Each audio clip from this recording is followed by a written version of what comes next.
Praise God. Mayroon na tayong series lesson na sinimulan natin, I think 6 weeks ago. At yan ay pinangalanan natin, pinamagatan natin Jesus.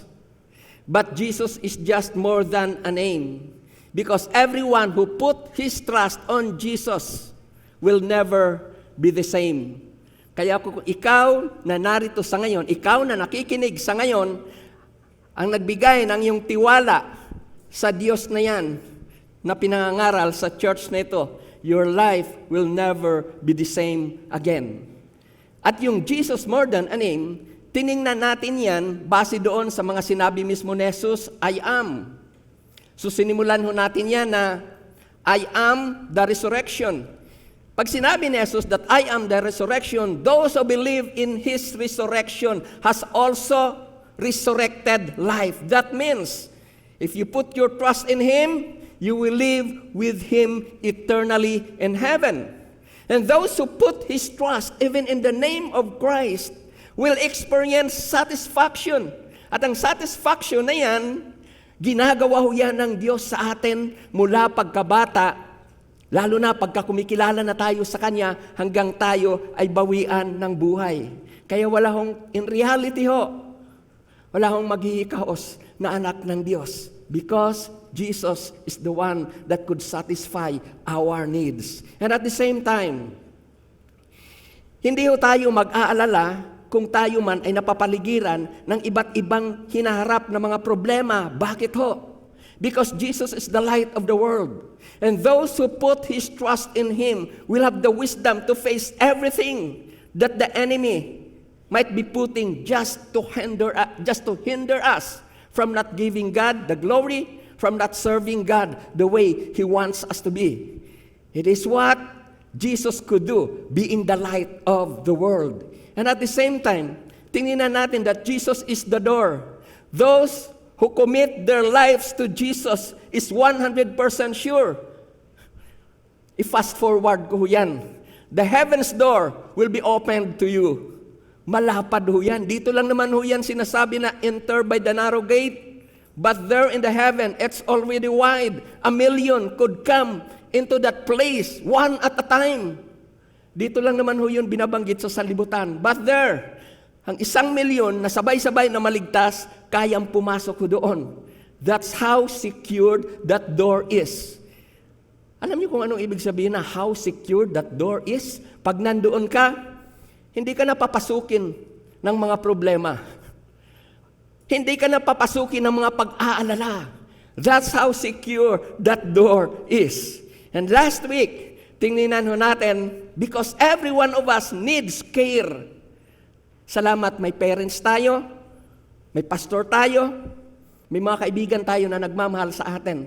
But as far as God is concerned, no one could defeat or could surpass the love, the care that Christ is giving to each one of us. We are secured in Christ because He cared so much for you. He cares so much for your children.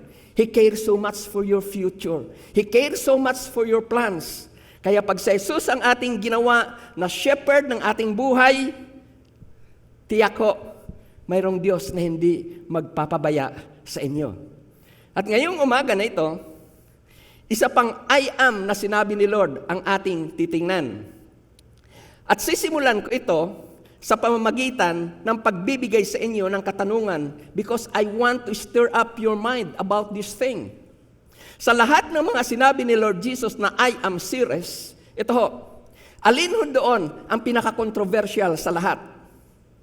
Alin ho doon sa tingin ho ninyo? Sa lahat ng sinabi ni Lord na I am serious, saan doon ang naging dahilan bakit siya ay napagkasunduan ng mga Jewish people na arestuhin? And finally, saan sa mga statement niya na I am ang naging reason ng mga Jewish leaders kung bakit sinentensyahan na nila si Lord ng kamatayan sa krus? Na ang sabi nila, crucify Him. It was this statement that Christ made. And this statement was when Christ said, I am the Christ, the Son of the living God. Tingnan ho natin yan doon sa John chapter 10 verse 36. Ako'y hinirang at sinugo ng Ama. That's clear. Paano ninyong masabi ngayon na nilalapastangan ko ang Diyos sa sinabi kong ako ang anak ng Diyos? So yan yung statement ni Jesus when He said, I am the Son of God, that finally made the Jewish leaders to sentence Him crucifixion. Bakit ho?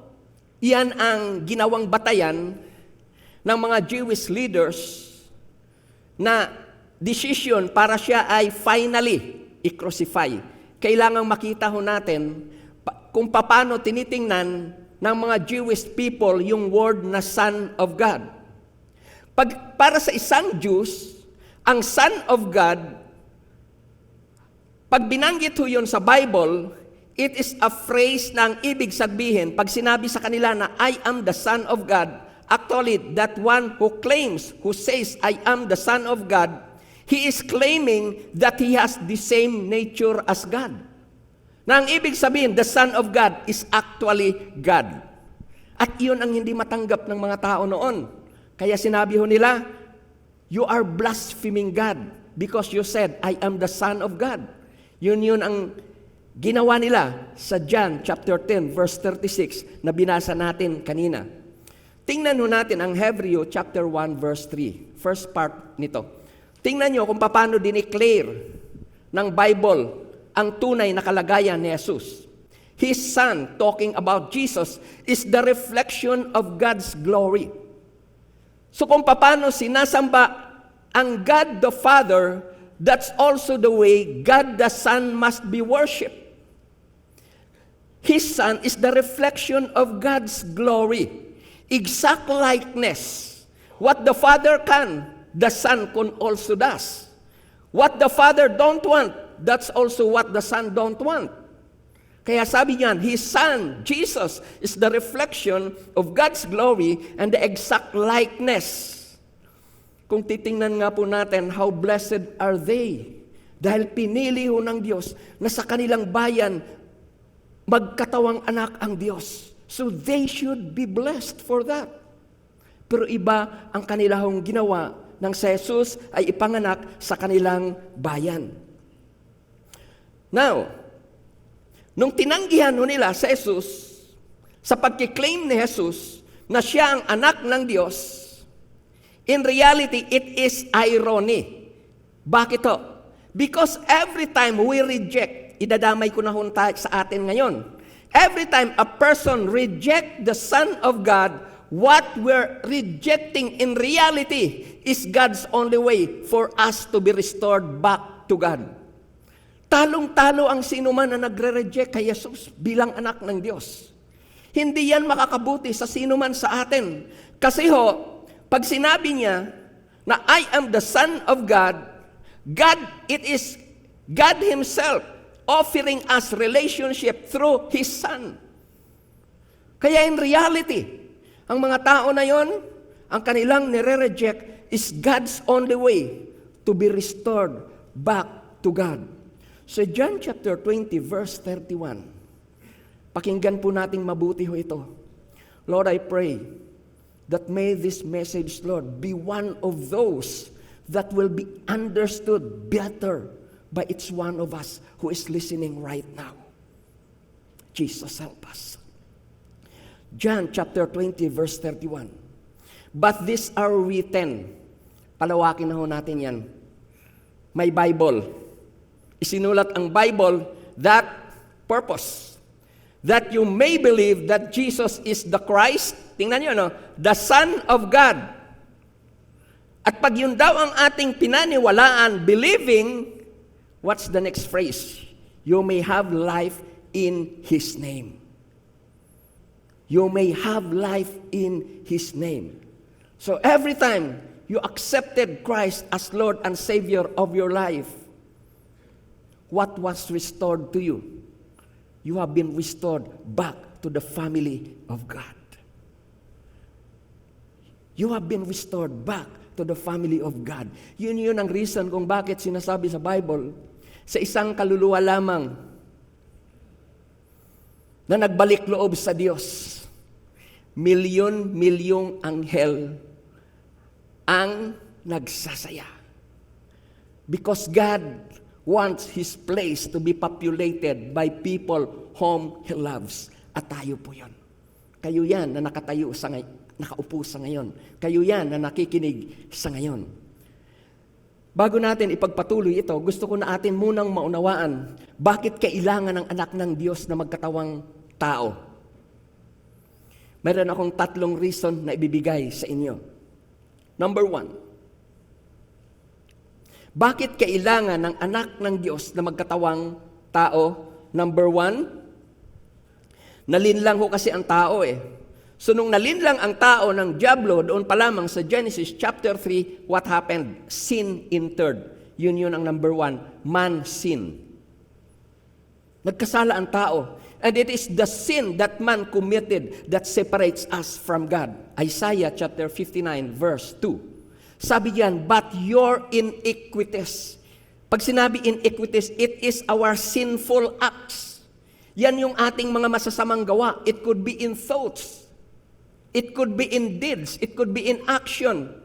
So, but your iniquities have made a separation between us and God. So it is sin. Sin separates us from God. And your sin have hidden His face from you so that He does not hear. Pag sinabi ng Bible dyan na, your sin hidden His face from you, it is our sin that caused Him to reject us. It is because of what we did, that sinful act. Okay, yun yung una. Man sinned. Pangalawa, because man sinned, ang kasunod na mangyayari, all will perish because the wages of sin is death. So all will experience death. Separation from God. It's not just a physical death na kung saan ay hihimlay ka. Ang real meaning ng death sa Bible, we will be separated from God if Christ is not in us. All will perish if God will not do this act of saving us through His Son. Tingnan natin yan sa John chapter 3 verse 16. Ang sabi diyan, for God so loved the world. Ilagay mo yung sarili mo dyan. Tingnan mo mabuti ang katayuan mo sa buhay before you come to Christ.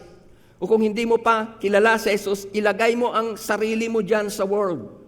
Kung ikaw ba ay tunay na kaibig-ibig, kung tunay nga ba na ikaw ay katanggap-tanggap, ngayon, kung makita mo ang sarili mo na ikaw ang binabagit dyan, sa'yo din mismo ibinigay ng Diyos ang kanyang bugtong na anak. Ang sabi diyan, that He gave His only begotten Son, that whoever believes in Him should not perish but have everlasting life. So the only way to experience that everlasting life so that we will not perish in hell is through His Son. Through His only Son. Ito yung pangatlo. Ito yung pinakamahalaga sa lahat na gusto ko na ating maunawaan ngayong umaga. Bakit kailangan ng anak ng Diyos na magkatawang tao? Pangatlo ho. No one. Maaring mong napaka-relihiyoso mo and you've been so devoted to that. But your life apart from Christ will soon perish into a life that you don't want. Because there is only one way for us to be restored back to God. Our good deeds, it could never restore us back to God. Religion, whatever is it could never restore a relationship back to God. So there's only one way. It is only through Christ. Tingnan natin ang John chapter 3 verse 36. He who believes in the Son, tingnan niyo, ang mga naniniwala daw kay Jesus bilang anak ng Diyos, ang declaration ng Bible has everlasting life. At pagka Bible ang nag-declare, you could be assured of what the Bible says because your word is truth. It is settled in heaven. Ibig sabihin, walang Bible kung hindi ho yan nagsimula sa principle ng Diyos sa heavens. At dahil ang Diyos ay hindi nagbabago, what He applies on earth has been applied already in heaven. Kaya sabi diyan, he who believes in the Son of God has everlasting life. And he who does not believe the Son, tingnan nyo, shall not see life. He who does not believe in the Son shall not see life. Ang kasunod dyan, but the wrath of God abides on him. Alam niyo kung bakit hindi pa yan natin naranasan sa ngayon? Because of the so-called grace. Yun ang dahilan kung bakit hanggang ngayon ang mga tao ay hindi pa naranasan yung so-called wrath of God. Because we are still under grace. Acts chapter 4 verse 12. No one could be restored back to God apart from Christ. Bakit? Pag binasa ho natin dyan, yung pag inatras mo pa ho yan, ang binabanggit na pangalan dyan ay si Jesus. Si Jesus kasi ang topic dyan eh. So ito ang nakasulat sa 4:12. There is no way other than Christ. Si Christ ang binabanggit sa mga previous verses na yan. There is no way to be saved from the punishment of sin through anyone else. Wala daw. For there is no other name under heaven given to men which we can be saved. Kaya humaaring ang dami ng tinatawagan ho natin. But not unless we have Christ in us. None of those could help us if that time will come. In reality, we don't need other name na pwede ho nating tawagan except the name of Christ. So no one could be restored back to God apart from Christ. Yan yun ang dahilan kung bakit kailangan ng anak ng Diyos na magkatawang tao. Kaya lang, kahit iyan lang, through Christ lamang, ang paraan na sinasabi ng Diyos para maibalik ang ating relationship sa Kanya ay hindi naman niya tayo didiktahan. Mayroon ng tawag na free will sa Bible since creation at hindi ho yan binabago ng Diyos. Yung tawag na free will. Kaya kahit na alam pa ng Diyos that anyone who will not believe in Christ, alam niya na papapahamak, hindi niya pwedeng diktahan ang tao na yun, gaano man niya yun kamahal. Dahil doon sa so-called free will, hinahayaan niya tayo, He gives us the total freedom na ang tawag natin ay free will to decide on this matter. And dear brethren, dalawa lamang po ang ating pagpipilian para dito. Once we fail to make the right decision, eternal punishment. Hindi ko po kayo tinatakot. Kung ang dating sa inyo ay medyo kinakabahan kayo dito sa sinishare ko, I don't mean it. But I want you to face reality without Christ. I want you to understand what does it mean to be living without Christ. Kaya ko po ito sinishare sa inyo. He leaves us to decide whether to know, to have Christ, to believe in Christ, or not. Pero mayroon hong nakakabahala doon sa sinasabi ng Diyos na it's your choice. Ang nakakabahala nga lang kasi sa halip na kilalanin at pasalamatan ng tao yung kabutihan ng Diyos sa atin, men sometimes would rather choose not to believe in Christ. Sinasabi na po ng Diyos na ito ang paraan. Pero sa katigasan ng kalooban, that willful decision of man to disobey God because of sin, kuminsan iyon po ang nangingibabaw. At iyon ang nakakalungkot na bahagi ng pangangaral ng salita ng Diyos. Maging yung pinagsasabihan na pag itinuloy mo yan, mapapahama ka, still man sometimes choose to disobey what he hears from God. So ang mga susunod na titingnan ho natin ay yung kung paano nag-respond ang mga tao patungkol sa pangangaral kay Jesus. How men respond to Christ. Yung number 1 ho, na ating titingnan. Some, have mercy. Some rejected Christ willfully. They did not believe in Christ. So John chapter 1 verse 11, ito ang sabi ng Bible. He came to His own, to the people He wants to experience life, to the people that He loves. That's what it means. He came to His own. And because God loves us, so God came to us. But notice what some is doing. They did not receive Him.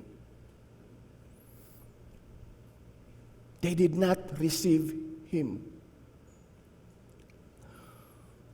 Oh Lord Jesus, could we pray for these people now? Father, if up to now, kung ang pangangaral ng salita ng Diyos patungkol kay Jesus na siyang tanging kaligtasan, ay patuloy, Lord, na nire-resist ito ng mga tao na nakakapanginig, Lord, we pray, have mercy upon them. Open their mind of understanding, our Father, that they may see their need of Christ. Nagtitiwala kami, Lord, you will help these people because you love these people the way you love us in this church. And I believe, Lord, this church will be filled with people na gagawa ng desisyon to receive you as Lord and Savior of their life. We're declaring it in Jesus' name. Thank you, Lord. So some rejected Christ willfully. But in reality, itong mga tao na to, ay wala na ho silang masasabi pa o magagawang dahilan kung bakit hindi nila kilalanin si Jesus bilang Diyos. Lalo na't si Jesus mismo ang nagsabi sa kanila, in front of them, who He is.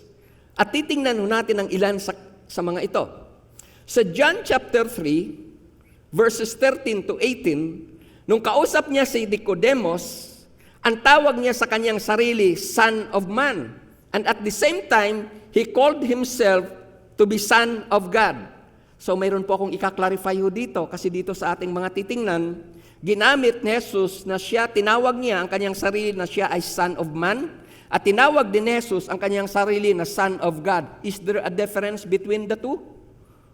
Okay, tingnan ho natin yan sa John chapter 3, kasi ang gusto ko na maunawaan ninyo, when God says that Jesus is called the Son of Man, sa iba naman kasing part, ginamit yung Son of God, but in reality, iisa lang yon. They talk about the same person, Jesus. Tingnan nyo ito. At kung paanong itinaas ni Moises ang ahas doon sa ilang, gayon din naman, kailangang itaas ang anak ng tao. Tingnan nyo yun, anak ng tao ang ginamit. Ang kasunod na phrase, upang ang sinumang sumampalataya sa kanya, ang binabanggit doon, anak ng tao. Upang ang sinumang sumampalataya sa anak ng tao ay magkaroon ng buhay na walang hanggan. Tingnan nyo, ano? Anak ng tao ang ginamit dyan. But just the next verse, tingnan nyo. Gayon na lamang ang pag-ibig ng Diyos sa sanlibutan, kaya ibinigay niya ang kanyang bugtong na anak. Ang ginamit na ngayon dyan, hindi na anak ng tao. God's only Son. Bigaten. Tingnan nyo, upang ang sumampalataya sa Kanya, kanina, upang ang sumampalataya sa anak ng tao, nakita nyo po. Nakita po ninyo yung pinupoint ko po dito. Okay, tuloy natin. Upang kanina, kung yung binanggit kanina, upang ang sumampalataya sa anak ng tao, dito naman, upang ang sumampalataya sa Kanya na ang binubugtong, ang tinutukoy ay bugtong na anak ng Diyos ay hindi mapahamak, kundi magkaroon ng buhay na walang hanggan. So pagbabanggitin ko po sa inyo ngayon, yung word na Son of Man at Son of God, all talks the same talks to the same person. It refers to the same person, to Jesus Christ Himself. Punta tayo ngayon sa kasunod. What did Christ said about Him sa mga tao na to? Na parang nakapagtataka, they keep on rejecting who Jesus is. At wala naman silang makita ni minsan na si Jesus ay nagsinungaling. So kung wala kang makita sa isang tao na ni minsan man siya ay nagsinungaling, walang reason kung bakit magdadoubt ka sa Kanya. And that's what Jesus did. Okay. So John chapter 5 verse 25, nang kausap niya yung mga Jews na yan, na ayaw maniwala sa Kanya, ano ang tawag niya sa Kanya? Son of God. Makikita natin yan sa John chapter 5 verse 25. Then sa John chapter 6 verse 27, nung nagpakain siya ng 5,000 mula sa 5 tinapay at 2 isda, ang tawag niya sa Kanyang sarili, He is the Son of Man. Sa John chapter 9, verses 35 to 37, nung siya ay mayroong pinagaling na isang bulag mula pagkabata. Well, gusto ko na makita natin doon, ni minsan sa Bible, wala tayong makikita doon na napagaling na isang bulag mula pagkabata. This was the first time na yung isang bulag mula pagkabata ay nagkaroon ng paningin. And Jesus did it. Ano ang sabi niya sa Kanyang sarili? Nung ginawa niya ang himala na yon, He is the Son of Man. At ito pa ho, hindi lang niya sinasabi na siya ang Son of Man by words. Binaback up pa niya yan ng works. Ibig sabihin, pag sinasabi niya na siya ang anak ng Diyos, na inahalin tulad niya, kaya niyang gawin kung ano ang magagawa ng Diyos, ipinakita niya yan sa mga tao na yan. Tingnan ho natin ito. Dito lamang ho ako kukuha sa John, sa Book of John. Sa chapter 2 ng Book of John, doon natin makikita yung unang himala. Tubig, ginawang alak. That was the first miracle that Christ did. Then sa chapter 5, yung isang pilay sa Bethesda, pinagaling ho yun ni Jesus instantly. Another miracle. Sa chapter 6, 5,000, mahigit pa, dahil kasama ang mga babae, mga nanay, mga asawa ho nila. Hindi ho ito na witness ng isang tao. Yung mga parabang may hawak ka dito na isda. Pagpalagay mo ito, isang pirasong isda. Kitang-kita, halimbawa, ipagpalagay ninyo, kayo yan, nandito si Jesus. Kung paano minultiply ni Jesus, paano na yung isang isda ng anak ng isang isda. Okay lang yun kung manganak sa tubig ito ho, luto. Tingnan nyo kung anong klaseng miracle ho yun. Ang buhay, pwede hong manganak ho yun. Pero ito, patay na, luto na ito Hindi na ho yun mamumultiply in whatever way. Pero God shows it to them. I mean, Jesus. So kitang-kita nila ho yun kung paano ho yun dumadami.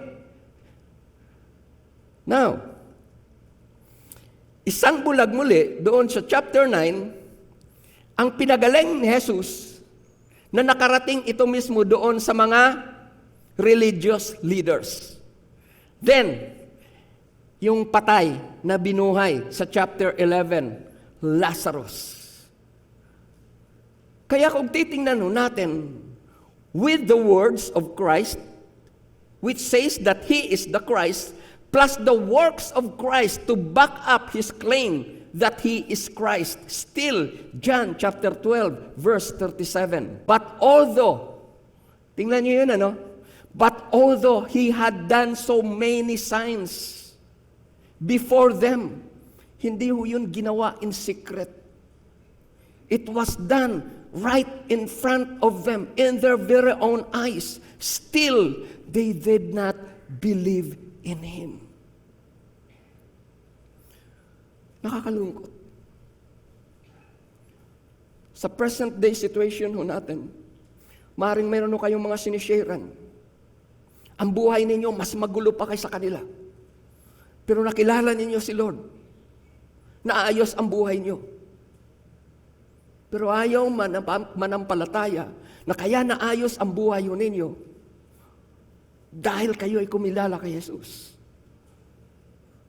Ilan sa inyo dito ang dati ay walang-wala. Maaring ka-office mate nyo, kapitbahay ninyo, mas maganda pa ang kanilang buhay kaysa inyo. Pero nalagpasan ninyo sila. But still, when you share Christ to them, parang baliwala. They need your prayers more, that God will open up their minds of understanding. Keep on praying for them. Keep on sharing to them the Word of God.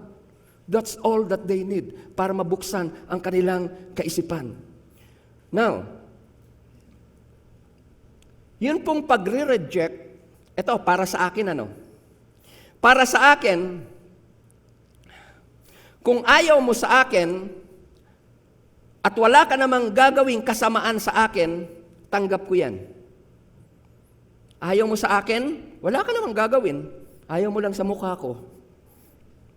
Okay lang yan. Tawag natin doon, passive rejection. No harm done. Ang alarming dito ay yung tawag natin na active rejection.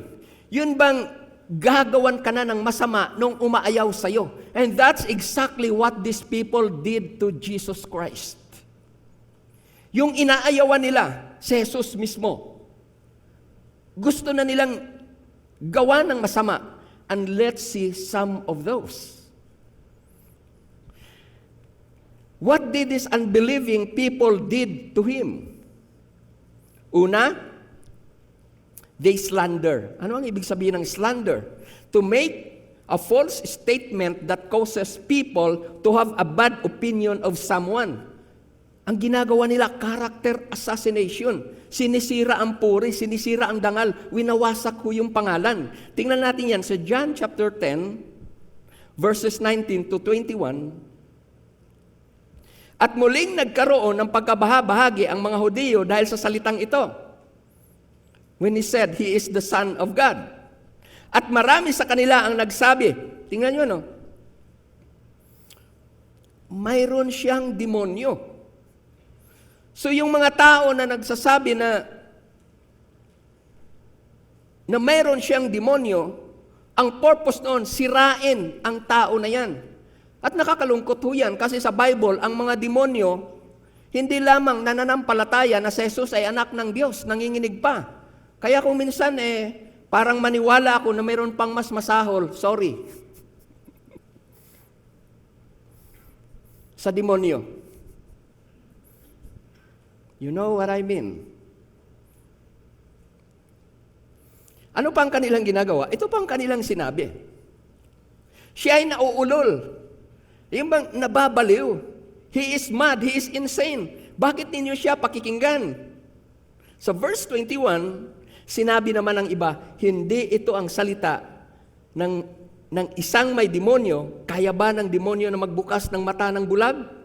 So ang nagagawa ng isang tao na ayaw kumilala kay Jesus ay ito, for sure, they will slander Him.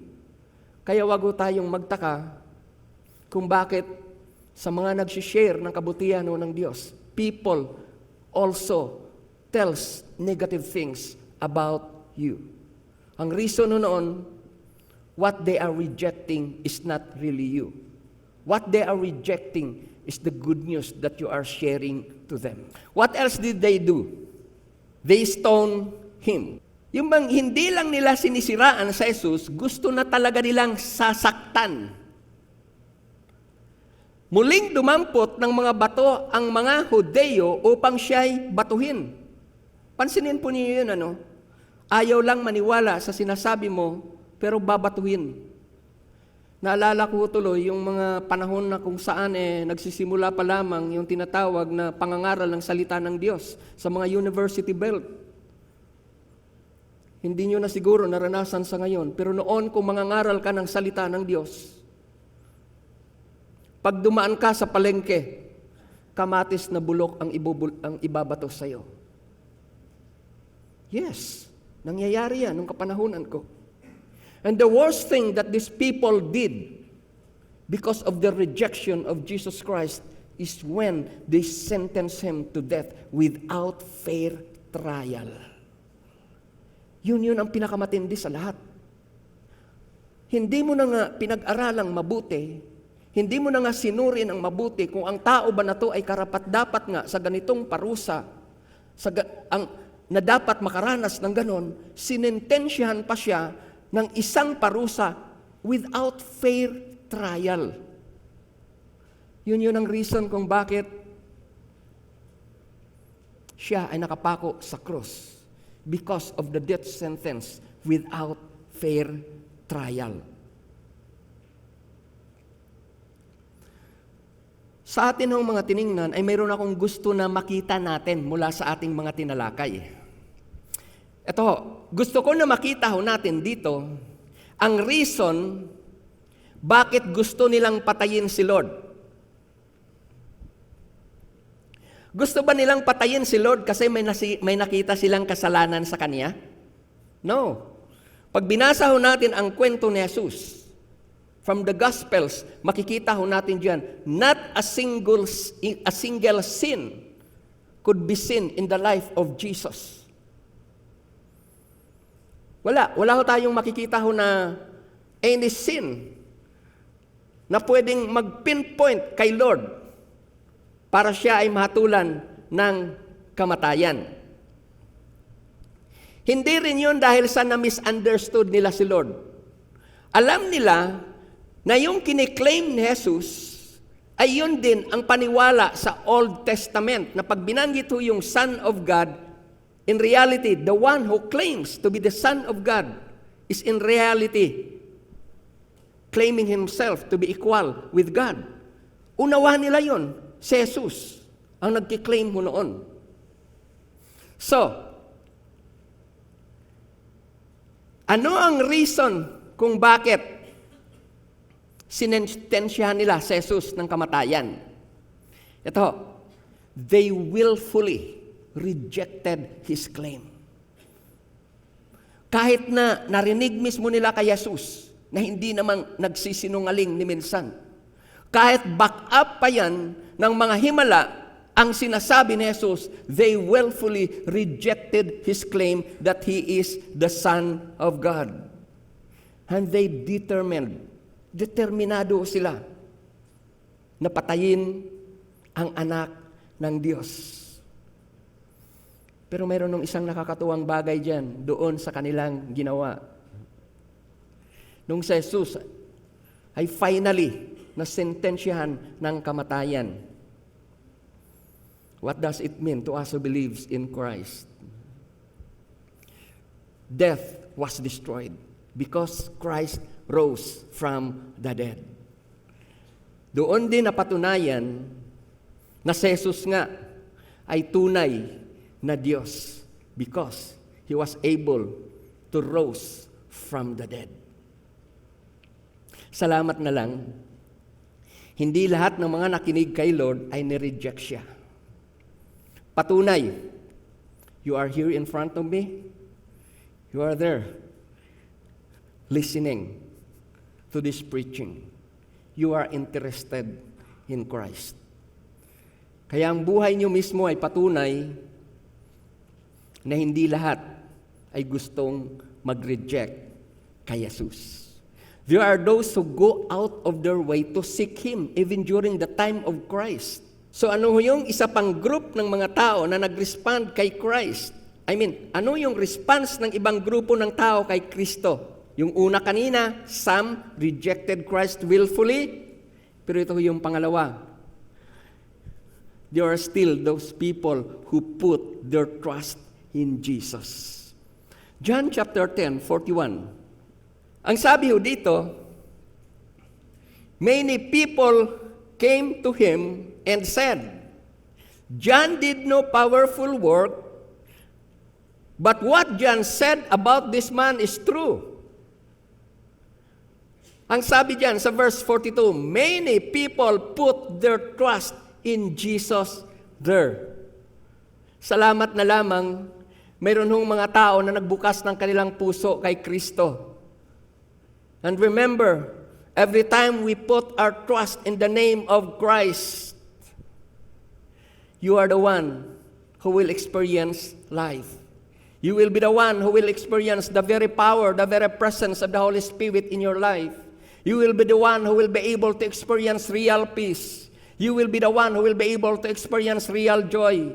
And if your family is not right with one another, God will do something in your family. Bakit ho? Mayroong isang tao sa pamilya na yan na naglagak ng kanyang tiwala sa Diyos. Bakit? Ang gusto ng Diyos, kung bakit gusto niya na ma-restore ang ating relationship sa Kanya, upang yung heavenly na uri ng pamumuhay, naroon ang kagalakan, naroon ang kaayusan, mayroong pag-ibig, mayroong pag-uunawaan, mayroong pagtanggap, iyon ang gusto niya na maranasan ng pamilya na yan. He wants to establish that heavenly life sa atin na tumanggap sa Kanya. Kung sa langit walang kaguluhan, ang gusto ni Lord. Kahit nandito tayo sa magulong sanlibutan, ang puso natin ay mayroong kapayapaan. That's what a life could experience if his relationship is restored back to God. At mangyayari ho yan kung si Jesus ay kilalanin at tanggapin natin bilang sariling Panginoon at tagapagligtas ng ating mga buhay. Malapit na ho tayong magtapos. Ito po yung conclusion. Why is there a need for all to believe that Jesus is the Son of God? Why is there a need for all to believe that Jesus is the Son of God? Bakit kailangan nating alamin at saliksiking mabuti ang katotohanan tungkol kay Jesus? Bakit kailangan nating gawin yon? Upang higit kong maipakita sa inyo ang kahalagahan ng topic nating ito, na sa conclusion na ho tayo, magpapakita po ako sa inyo ng ilang clippings ng mga tao na nagdesisyong ayaw kumilala kay Lord. Pero magbibigay po ako sa inyo ng warning. Let me show to you 1 Corinthians chapter 10, verse 11. I have no other purpose kung bakit ipapakita ko sa inyo ang buhay ng mga tao na to na nag-disregard kay Jesus. Sa Bible po kasi, maraming tao yan dyan na hindi kumilala kay Jesus. At ito ang sabi ho ng Bible, nangyari ito sa kanila. Yung mga hindi kumilala kay Lord, mayroon hong mga bagay na naranasan ho sila na tiyak ayaw nila. But simply because they disregarded Christ, they did not respond right to Christ. Hindi maganda ang kanilang naranasan. At ang sabi sa Bible, nangyari ito sa kanila bilang babala sa atin. So I don't want to sow fear. I just want to have a warning para maiwasan ho natin yung maaring hindi magandang mangyari if we keep on rejecting Christ. Nangyari ito sa kanila bilang babala sa iba. It could be us. It could be people whom the Word of God will be shared tomorrow or some other days. At nasusulat, tingnan niyo yung purpose, upang turuan tayong inabot ng huling panahon. Yun po yun ang purpose ko. Ito na po yung mga tao na to. John Lennon. Alam natin na si John Lennon ay isa sa mga membro ng kilalang banda na ang tawag natin ay Beatles. At minsan, in-interview sila ng American Magazine. At ito ang sabi ni John Lennon, Christianity will end. Imagine mo po yun, kung gaano kapalalo ang ganong klaseng kaisipan. Magtatapos daw yung Kristyanismo. Yan ay mawawala. I do not have to argue about that. I'm certain. This is a man mocking God. Jesus was okay, but his subjects were too simple. Today, oh, have mercy upon this kind of thinking. Today, we are more famous than him. Alam niyo ba kung ano ang kasunod na nangyari dyan? Banda ho yan. But that was the start na sila po ay nagkanya-kanya. The Beatles disbanded. At ito ang pinakamatindi sa lahat. Noong 1980, yung sarili niyang tagahanga, panatiko mismong tagahanga, yun ang bumaril sa kanya. How tragic is the end of a man who considers himself better than God. Another man, Marilyn Monroe. Ito naman po ay isang Hollywood celebrity. Some of you ay hindi na ito naabutan. Maaring nababasa nyo na lamang ito. Ito po yung isa sa mga pangyayari sa kanyang buhay. Habang kinukunan siya ng film sa isang studio, binisita siya ni Billy Graham. Tiyak, kilala nyo si Billy Graham. At ito ang kanyang sabi, "The Spirit of God spoke to me," kay Billy Graham, "para i-share sa iyo ang tungkol kay Jesus." Alam niyo, pagkatapos niyang marinig yung sinabi ni Billy Graham, kung mapapansin ho ninyo, you should be, yung parang pakikinggan mo na. Imagine, mayroong nagsabi sa kanya para sharean siya. Specific. Pakikinggan mo na ho yun. But notice what this girl did. "I don't need your Jesus." That's what she said. Ano ang nangyari? Isang linggo lamang matapos niya sabihin ho yun na "I don't need your Jesus." She was found dead in her bedroom. A tragic end. Probably, kung pinakinggan niya yung mensahe ng tagapangaral, ng pinadala ng Diyos sa kanya, hindi ho ganon ang naranasan niya sa kanyang buhay. Another man, the builder of the Titanic. Kung hindi nyo ito naabutan, pero tiyak, malamang napanood ninyo yung movie na Titanic. Ang gumawa ho noon ay si Thomas Andrews.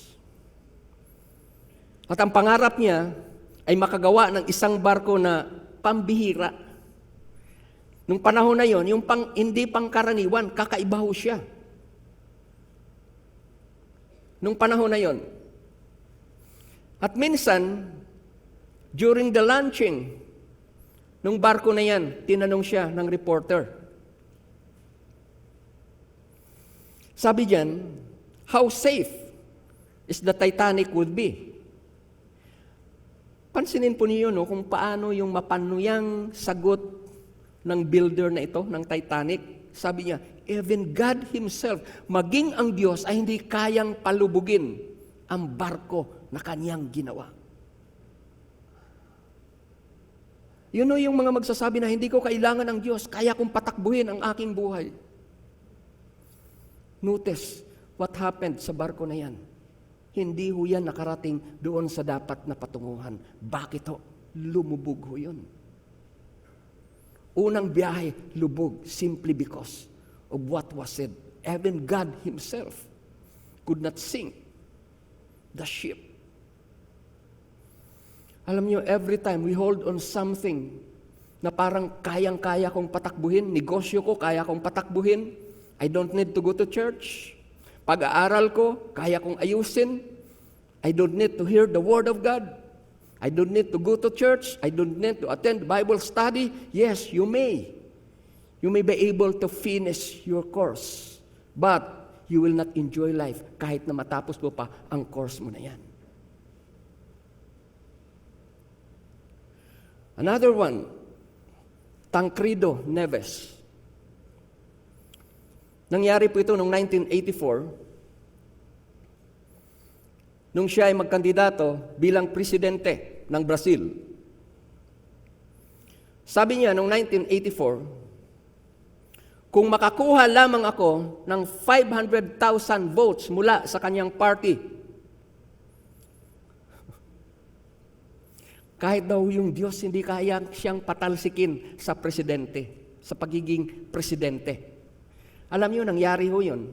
He was able to get that 500,000 votes from his party. Kaya lamang ho, nung inauguration niya, kinabukasan, inauguration niya, nung gabi na yon, nagkaroon siya ng sakit. Hindi na siya nakarecover hanggang sa mamatay siya. These people, dear brethren, they rejected God willfully. Uulitin ko po yung sinasabi sa inyo kanina, ayaw ko noon mag-sow ng fear. Nangyari ito sa kanila bilang babala sa iba at nasulat upang turuan tayong mga inabot ng huling panahon. What I want us to understand, each one of us need Christ. Ano man ang estado mo sa buhay, ano man ang narating mo na, gaano ka man kasukses sa business mo, gaano man kaayos yung pamilya mo, but if you are apart from Christ, if Christ is not a part of your life, you are not assured that those things that you hold on ay makakatulong sa iyo in the end. You could not be assured of those things. Punta tayo sa Matthew chapter 27, verse 22. Meron ng isang napakagandang katanungan ho dyan. At ang nagtanong pa si Pilato. Alam niyo, magandang magpaka-Pilato tayo ngayon sa tanong na to. Ito po, ito yung tanong ni Pilato. Anong gagawin ko kay Jesus na tinatawag na Kristo? Have you asked yourself this question before? If you are hearing Christ right now, this is the question. Ano ang gagawin ko kay Jesus na tinatawag na Kristo na napapakinggan mo sa ngayon? Dear brethren, we have to be careful in doing a decision about Christ. Bakit ho? Bakit kailangang wasto ang gagawin ho nating desisyon patungkol kay Jesus? Because it's what we do with Christ that determines our eternal destiny. What we do with Christ now, that's what will determine our eternal destiny. What else? Yung future mo, yung future natin, they are all dependent on how we respond to Christ right now. Kung ang buhay mo sa ngayon ay hindi ho maayos, ang kaayusan niya nakadepende kung paano ka hihingi ng tulong kay Jesus sa ngayon. Kung wala kang nakikitang magandang patutunguhan ng pinagpupursigihan mo, maaring pinag-aaral mo, maaring pinaglakakan mo ng pera, kung wala kang nakikita na magandang future ho noon o patutunguhan noon, what you do with Christ now will determine kung yung mga bagay na yon na pinagkakaabalahan mo noon ay magkakaroon ng kaayusan. And I assure you of this based on the Word of God, based on the people who come to God. Wala pa hong nasulat sa Bible na nagsisi nung kumilala kay Jesus. Wala hong tao na nagsisi dahil tinanggap niya si Jesus bilang sariling Panginoon at tagapagligtas ng kanyang buhay. I could talk to people, pwede ako magpakilala sa inyo ng mga tao na narito. Ang reason kung bakit sila nagpapatuloy, kahit na maulan, pumupunta sila dito sa church, dahil ang buhay nila, pinagpalaho ito ng Panginoon. And there's no reason for them why they will not come to church and say, "Thank you God for what you have been doing upon me." Salamat sa iyo, Panginoon. Hindi ho mapigil ang mga tao na to keep on coming to church. Salamat na ayos ang anak ko. Salamat na ayos ang buhay ko. Salamat nagkaroon ng direction ng kaayusan ang pagsasama namin. Pwede ho akong tumawag ng mga tao na ganon. But there's a danger, a great danger, if we will reject Christ willfully. I have been sharing to you about Christ right now. And anyone could reject Christ the way the religious leaders rejected before during the time of Christ. But let me tell you this truth, dear brethren.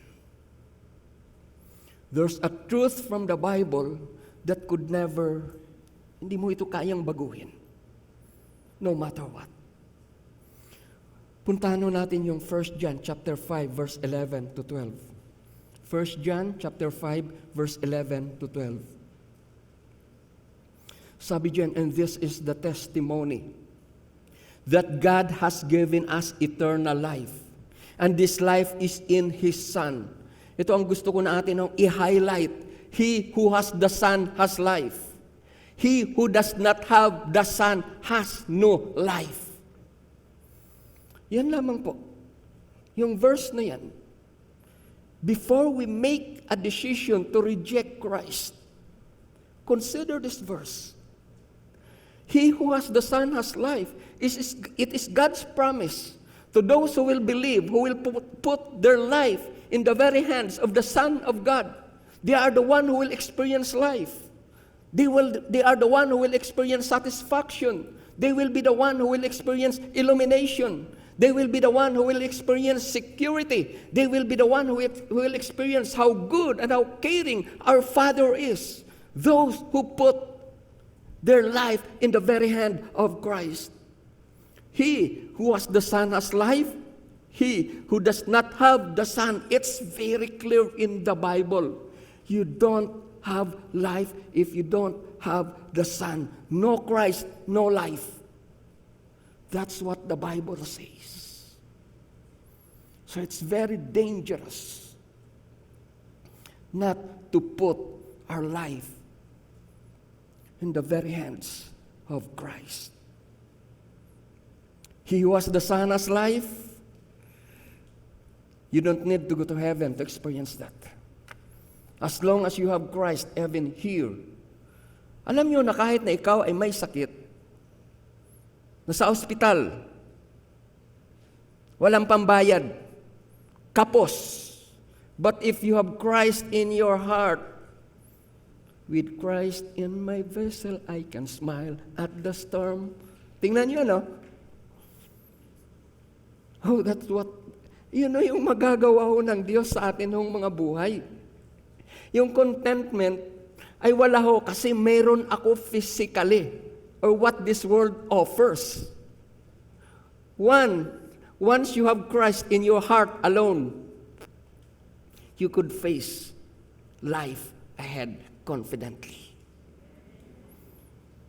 You could. It is Christ who will empower you to do it. It is Christ who will empower you to do it. And this is the testimony that God has given us eternal life, and this life is in His Son. He who has the Son has life. He who does not have the Son of God does not have life. That verse, this verse alone, could explain. Kaya po nagiging magulo ang buhay, kaya po hindi nagkakaroon ng kaayusan ang buhay ng isang tao. Reason, hindi ho siya nagpapasakop. Hindi ho siya sumasampalataya sa anak ng Diyos. Sabi ho sa Bible, He who has the Son has life. Magulo ang isang buhay ng isang tao na wala kay Jesus. Hindi maayos. Wala kang kasiguraduhan. Maaring okay ka sa ngayon. Pero kung wala kang Kristo sa buhay mo, wala kang assurance na bukas okay ka pa rin. Maaring okay ang pamilya mo sa ngayon.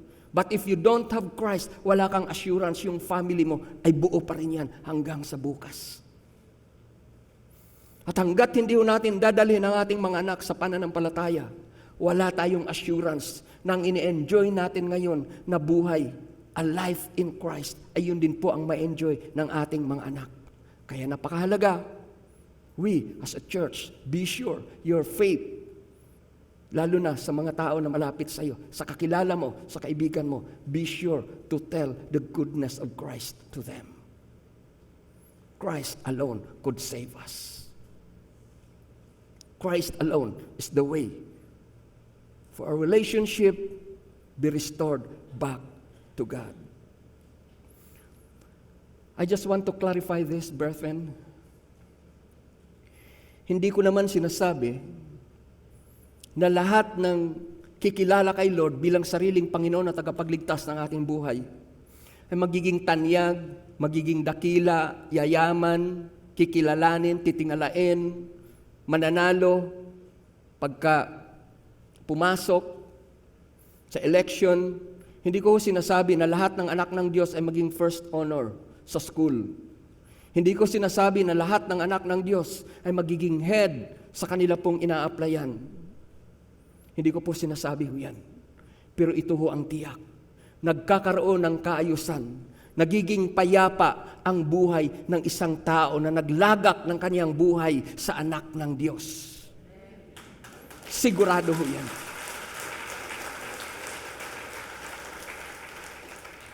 And there's one way, only one way to experience that kind of life.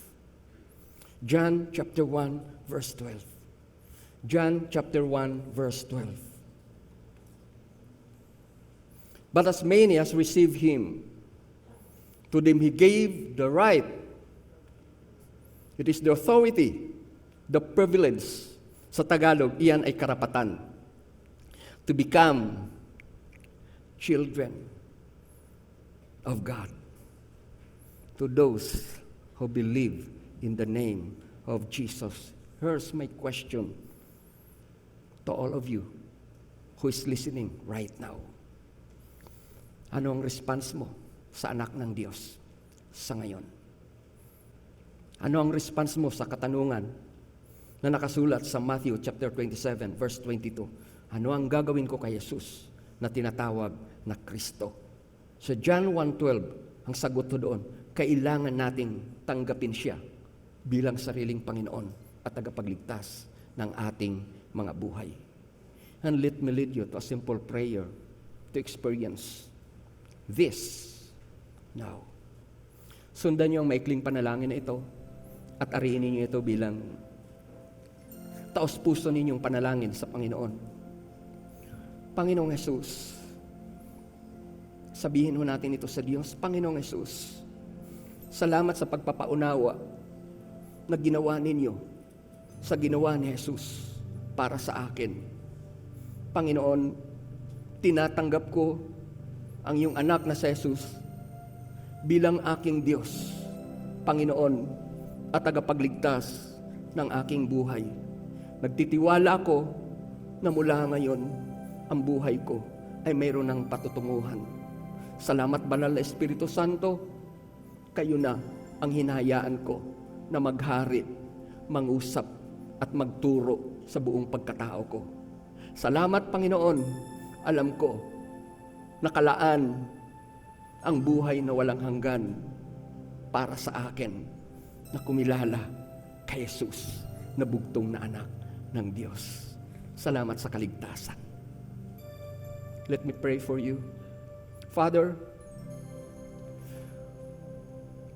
salamat Lord sa mga tao na nag-respond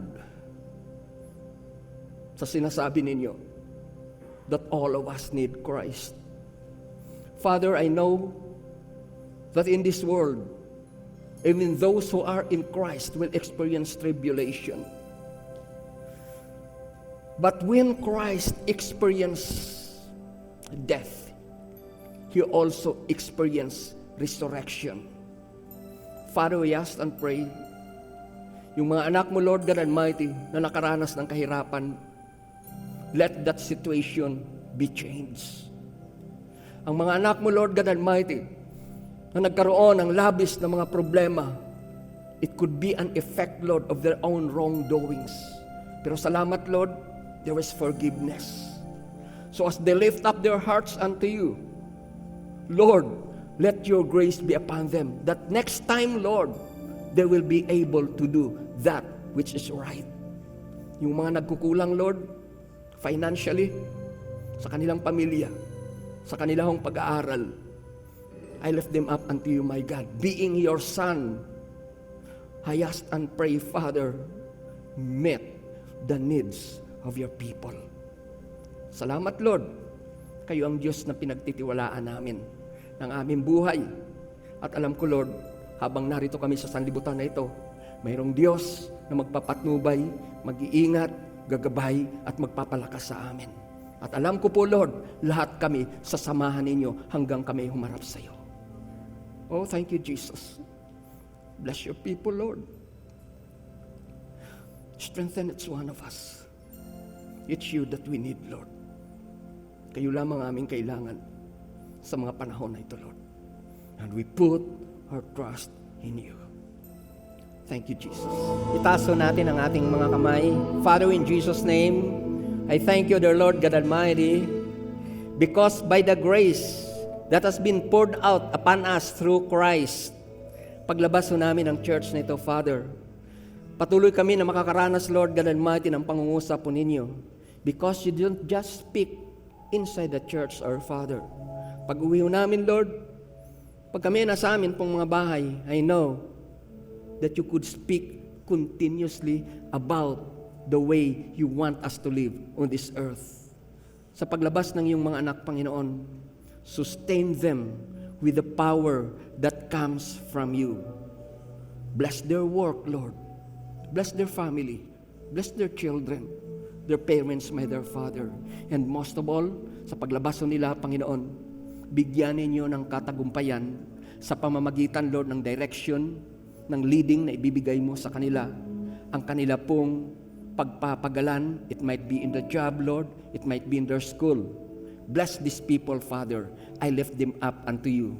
Father, Son, and Holy Spirit, let the love of Christ, the unity, Lord, that you want to establish in every family, Lord, ay maging dala-dala ng mga tao na narito paglabas nila, Lord. Bless each one of us, Father, in Jesus' name. Amen.